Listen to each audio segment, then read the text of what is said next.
জম্মু কাশ্মীরের রিয়াসিতে 9 জুলাই জঙ্গি হামলার তদন্তভার পড়ল এবার এনআইএ কর্তৃপক্ষের হাতে। অর্থাৎ কেন্দ্রীয় তদন্তকারী সংস্থা এনআইএ এবার সেই জঙ্গি হামলার তদন্ত করবেন।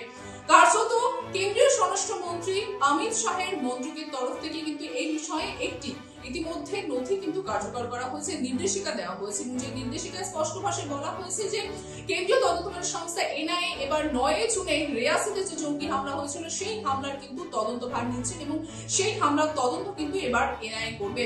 মূলত আপনাদের জানিয়ে রাখি যে গত 9 জুনে জম্মু কাশ্মীর রিয়াসিতে কিন্তু একটি জঙ্গি হামলা হয়। সেই সময় একটি বাসের উপরে হামলা হয়, যে বাসটি কিন্তু বৈষ্ণব দেবী থেকে তীর্থ করে ফিরছিল, অর্থাৎ তীর্থযাত্রীদের ওপর কিন্তু সেই হামলা হয়েছিল।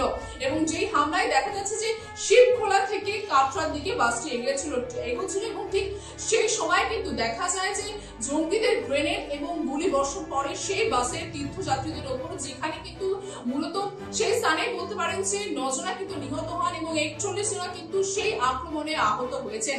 এবং আপনাদের জানিয়ে রাখি যে অবাক করা বিষয় যে সেই দিনই কিন্তু 9 জুন ছিল তৃতীয়বারের সরকার গঠনে অর্থাৎ প্রধানমন্ত্রী নরেন্দ্র মোদীর মন্ত্রকের শপথ গ্রহণ অনুষ্ঠান। এবং ঠিক সেই শপথ গ্রহণ অনুষ্ঠানে যেখানে একদিকে দিল্লিতে প্রধানমন্ত্রীর জন্য শপথ নিচ্ছেন নরেন্দ্র মোদী, ঠিক অন্যদিকে কিন্তু জম্মু কাশ্মীরের অর্থাৎ জম্মুর মূলত রিয়াসিতে হামলা হয়, যেখানে কিন্তু তীর্থযাত্রীদের মধ্যে 9 জনা প্রাণ হারায় এবং 41 জনা কিন্তু আহত হয়।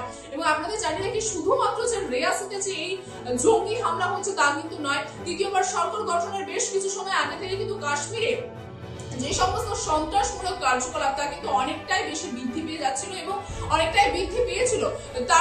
তার ফল মূলত বলতে পারেন যে রিয়াসিতে যে জঙ্গি হামলা হয় সেটা তো আছে, এবং তার পাশাপাশি কাঠুয়া ডোডার মতন বিভিন্ন জায়গায় কিন্তু এই জঙ্গি আক্রমণ হয় এবং যার ফলে দেখা যাচ্ছে এখনো পর্যন্ত এই হামলায় একজন কেন্দ্রীয় জওয়ান সহ কিন্তু মূলত 12 জনা প্রাণ হারিয়েছে। যেমনটা 9 জনা তো প্রাণ হারিয়েছে রিয়াসিতে, তার পাশাপাশি কিন্তু আরো 3 জনা প্রাণ হারিয়েছে, যার মধ্যে কিন্তু একজনা ছিলেন কেন্দ্রীয় জওয়ানের প্রাণ হারিয়েছে এই ঘটনায়। এবং আপনাদের জানিয়ে রেখে যে ইতিমধ্যে কিন্তু যে বৈষ্ণব দেবীর তীর্থযাত্রীর উপর হামলা হয়েছিল সেই আবহে কিন্তু মূলত বলতে পারেন জম্মু কাশ্মীরে যে সন্ত্রাসমূলক আবহ চলছে সেই আবহের মধ্যে কিন্তু আর কিছুদিনের মাথায় অমরনাথ যাত্রা রয়েছে। 29 জুন থেকে কিন্তু অমরনাথ যাত্রা শুরু হচ্ছে, যা কিন্তু 18 আগস্ট পর্যন্ত চলবে। এবং সেই যাত্রায় মূলত যাতে যাত্রী বা তীর্থযাত্রীদের কোন রকম কোনো পুনরায় এই যে দুর্ঘটনা ঘটেছে, যে জঙ্গি হামলা হচ্ছে সেরকম পরিস্থিতি যাতে সামনে না নিতে হয়, সেই জন্য কিন্তু ইতিমধ্যে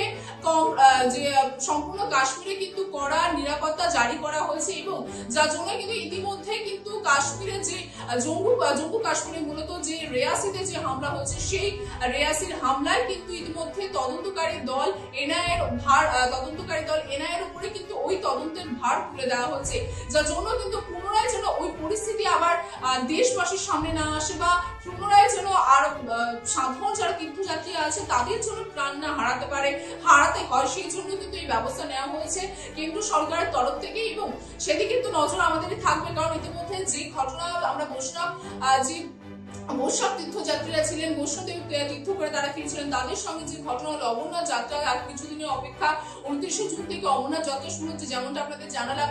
সেই যাত্রায় কি কোনো এরকম প্রতিকার ঘটনা রুখতে আর কেন্দ্র সরকার আর কি পদক্ষেপ নিচ্ছেন বা আর কি পদক্ষেপ তারা নেবেন সেদিকে নজর থাকবে আমাদেরও।